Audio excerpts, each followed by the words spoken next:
Nabi, different cultures, same name. That is the root from where we are taking birth.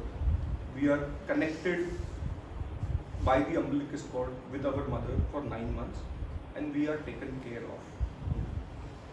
And the moment we actually take birth, for another 90 years, we are connected to that universal umbilicus, which is labeled as the silver cord in many texts, yogic texts. They call it the silver cord.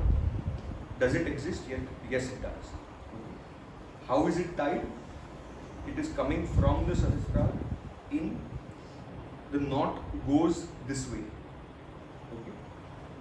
I have literally seen that someone, when about something bad is going to happen to someone, or someone's going to meet with an accident. Accident is just a physical event. Okay. But exactly day and a half before that, I would have seen the cord has untied itself and it is snapped already. So nothing is accidental. It's planned. It is all planned. The person dies in there.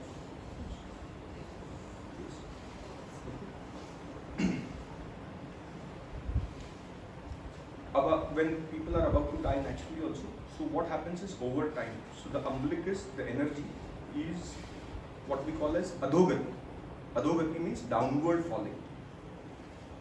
The entire process of yoga, spirituality, is to make it urdhva. Okay. So we are changing the polarity with all the, so the navel breathing, the Dantian breathing, what I'm teaching, the singing bowls, the meditations. The entire process is to turn, you want to call it chakra, yes, okay, call it chakra, you want to call it Dantian, is to turn its polarity to upwards, okay, and that will make you urdhva. Okay, so now you are receiving energy from below and sending it out into the heavens. Okay, so now you have become, in certain manner, the center point of the whole universe. Up till now, you were simply a particle in the carpet of consciousness. Now, you are a larger projector in the collective consciousness automatically. Just your presence is influencing so many around you, purposefully, non-purposefully, whether you like it, whether you don't like it. The moment you meet somebody, the moment you pass by someone, and automatically your harmony is influencing them. And as I said, resonance as a science, the lower automatically starts raising itself to meet the higher. That is why in our culture we have this system. All the sacred, all the Hindu texts, all the Upanishads, whatever you open, in the first verse they will say is Guru Krupa hi Kevalam. What are they literally saying? They are saying, find someone who is reached. All you have to do is go and sit beside him. You don't have to teach, you don't have to pray, you don't have to do anything to him. Okay? No doubt.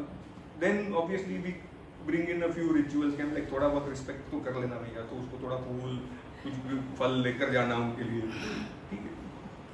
But our rishis were marvelous technologists and scientists, unlike any other. They created beautiful little rituals. If you look at all our Indian festivals, all the festivals, they are actually placed on the worst muhurats that you can find in the entire year. All the festivals, Diwali, all the festivals are on the Amavasya.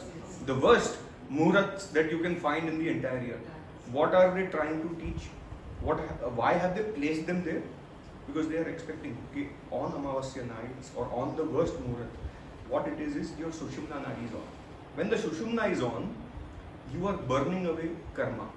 It doesn't matter whether they are good karma or bad karma. You are simply burning everything away. Correct? In which case, any action that you take on those days with that intention of gaining any benefit will also be eradicated. Okay? So, they designed कि वो दिन पे कुछ मत करो, घर पे बैठ के पूजा पाठ करो, ध्यान धर्म करो, ठीक है? Celebrate that you are still all together, you are still a family. Whatever you receive, you celebrate all of that. So all the festivals are the worst muhurats that you can actually do anything auspicious. Never ever do anything auspicious on any of these, except for Akshaya Tritiya. All the other festivals are placed on the worst muhurats that you can find. Okay, this is how our science works. The yogic science, the Vedic science is beautiful. Look at it as a science and not as a ritual, and you will benefit. Okay, coming back to the Dantian. The polarity has to move upwards. How does it really move upward? I taught you the system in the morning. यहाँ तक जाएगा तो with that force वो घूमता है, ठीक है? I've been there, I've done that. That is why I can talk to you with so much authority on that subject. This is exactly what we documented in 2012, and a very close colleague of mine, Devesh sir, he started conducting what we call as the naval activation workshops. Where ऊपर से basics ही है. You cannot really take someone in a one-day workshop there. Not possible. But at least a taste of it, a gist of it, the knowledge of it, there is a possibility. So that is exactly what we documented, and that is exactly what I also do, whether you like it or you don't, subtly during my workshops, where I am changing the polarity of your navel itself. The moment it starts going Urdhva, you start seeing transformation happening at every level of life. Okay? The first one, which mostly happens with most of my students, is the frequency of lust, which is stored in the body. Okay, the craving for probably sex or sexuality. That frequency starts completely dissipating. You suddenly start finding after 3 months, 4 months, where is it gone? People have come back to me and said, "Sir, ये तो मैं important तो नहीं हो गया ना?" Okay. But that frequency of lust is the first thing that completely goes away. Because the way how the adhogati is happening, you receive light which falls on the Sahasrara through the silver cord, which goes into the Kamdhenu chakra, or it is also called the Lalana chakra over here, which converts it into physical essence, which we call it as Amrit. That Amrit, if you can do a proper khechri, you can catch the Amrit and not allow it to fall down on the navel fire. But if the Amrit which is falling on the navel fire is burning it away, in which case it gets converted eventually into Shukra Dhatu. Shukra Dhatu is the semen or the ova, and so the sexuality keeps remaining. But if you catch the falling Amrit before it falls on the fire and directly reabsorb it into the system through the tongue, it changes the polarity of the Shukra Dhatu of the body itself, and it starts converting into Ojas, Tejas and Jnana again automatically. The moment that starts happening, you will see that these people, they start emitting a subtle aura around them. That is exactly why all the saints, उनके पीछे एक वो आभा मंडल बनाया रहता है.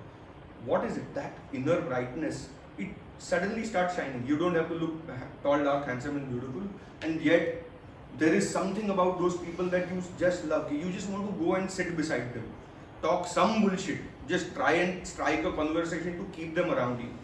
Okay, it is that attraction, it is that vibration that is keeping you around them, because that is so nourishing, so nurturing to your soul, because ultimately each and every individual soul is seeking that final aha moment. Okay. The way how we live our lives is through experiences. Why do you think people age? Why do you think most people start getting dryness in the second half of life?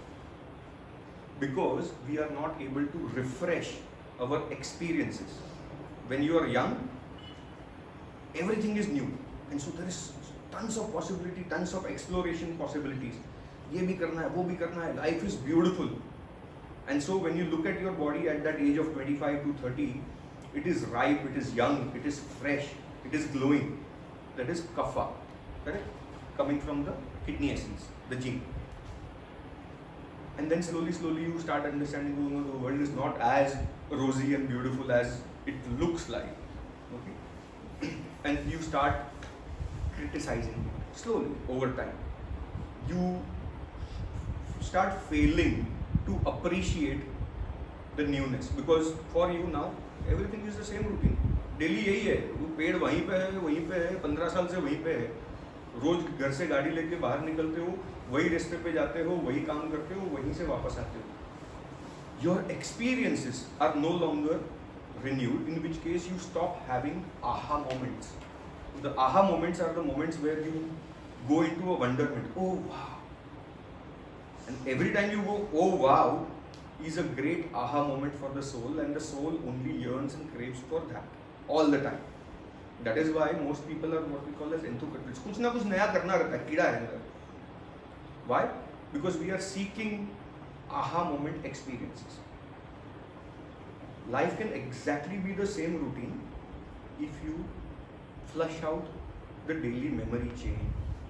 In which case, every time I look at you and oh wow, okay. But if I know this is Sujata and this is this place and now I'm bored, okay. The moment you start getting bored, the bodily tissue starts drying and withering away.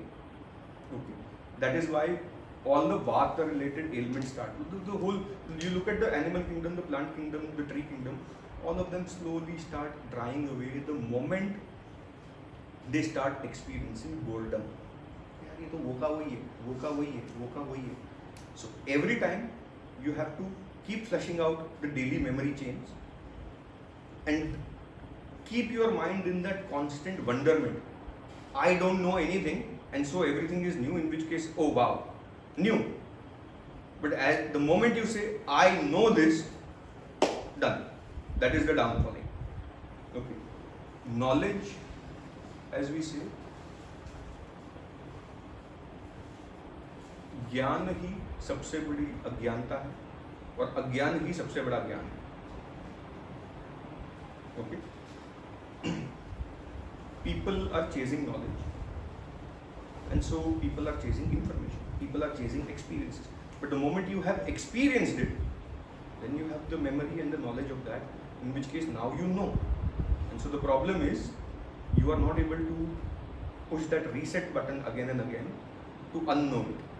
In which case, you can have the same experience and have the same fun again.